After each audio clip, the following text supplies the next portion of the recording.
bienvenue sur notre chaîne. Nous publions des extraits vidéo pour vous aider à choisir celui qui vous plaît.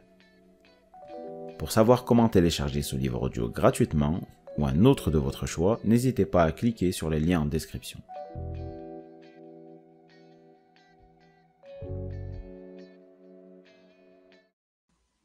Dans le compost. Un jour, ce short sera découpé en lanières pour tisser un tapis. Je termine de m'habiller et balance Sid sur son lit. Il s'enfouit sous sa couverture sans demander son reste. Dans la cuisine, je me coupe une tranche de pain de maïs préparé pour mon anniversaire, largement préférable au pain noir et rassis dont on doit se contenter d'habitude. Derrière la maison, maman est en train de brasser avec énergie des vêtements de mineur dans un chaudron fumant. Elle n'a que 35 ans, mais la vie a déjà creusé des rides profondes sur son visage.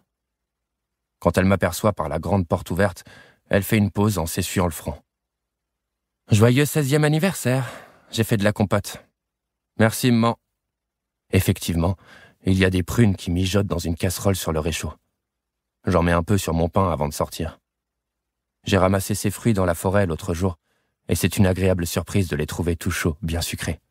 « J'aurais besoin que tu remplisses la citerne aujourd'hui, » me prévient ma mère avant que je m'en aille. Nous avons l'eau courante à la maison, enfin, l'eau froide. Seulement, le débit est si faible que ça prend une éternité pour remplir un seau. Ma mère récupère l'eau de pluie dans un tonneau qu'elle utilise pour des lessives spéciales qu'elle facture plus cher. Mais en règle générale, elle me demande plutôt de tirer l'eau du puits. Avec le pompage et les allers-retours, même quand Sid me donne un coup de main, il faut 2 heures au bas mot pour que la citerne soit pleine. « Ça ne peut pas attendre demain ?» dis-je. « On va tomber à sec et j'ai encore une montagne de lessive à faire, » me répond-elle. « D'accord, je m'en occupe cet après-midi. » J'essaie de cacher ma frustration. Si la moisson se termine à 13 heures, et sous réserve que je ne sois pas tiré au sort, j'aurai fini de charrier l'eau à 15 heures et il me restera encore du temps pour voir Lénore. Un manteau de brume enveloppe délicatement les vieilles maisons grisâtres de la veine. Il pourrait y avoir quelque chose d'apaisant là-dedans, si l'on n'entendait pas régulièrement les enfants crier dans leurs cauchemars. Ces dernières semaines, à l'approche des 50e Hunger Games, ces cris sont devenus plus fréquents, comme les bouffées d'angoisse que j'ai de plus en plus de mal à refouler. La 2e expiation. 2 fois plus de gamins. Inutile de s'inquiéter, me dis-je. On n'y peut rien de toute façon. Comme 2 éditions des jeux en une seule.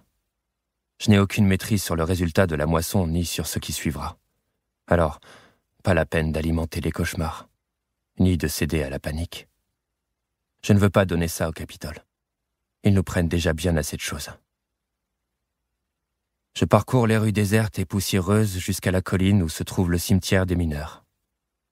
Toutes sortes de pierres tombales jalonnent la pente. Certaines sont de vraies pierres, avec des noms et des dates gravées dessus. D'autres ne sont que des planches dont la peinture s'écaille. Mon père est enterré dans le terrain familial, un coin herbeux marqué par une dalle en calcaire au nom des Abernathy. Après m'être assuré qu'il n'y a personne en vue, comme d'habitude, surtout à une heure aussi matinale, je rampe sous le grillage et me glisse dans la forêt, hors du district 12, direction l'alambic de Hattie. Bien que distiller de l'alcool en compagnie de Hattie Mini soit une activité dangereuse, c'est une sinécure, comparée à la chasse aux rats ou au nettoyage des latrines.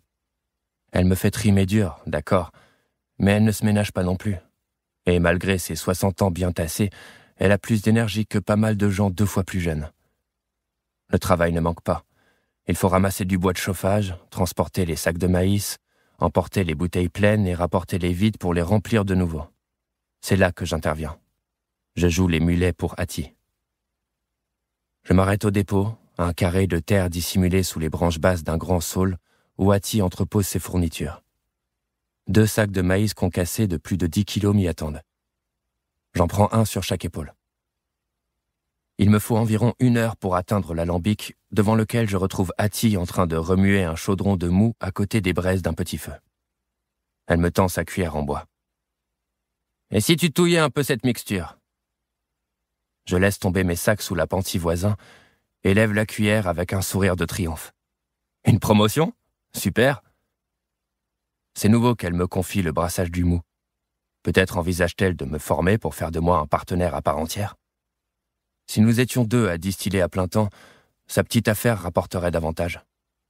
Et puis elle a toujours du mal à satisfaire la demande, même pour le torboyau infect qu'elle fabrique avec le maïs du Capitole. Surtout pour celui-là, puisque c'est le seul que les mineurs ont les moyens de se payer.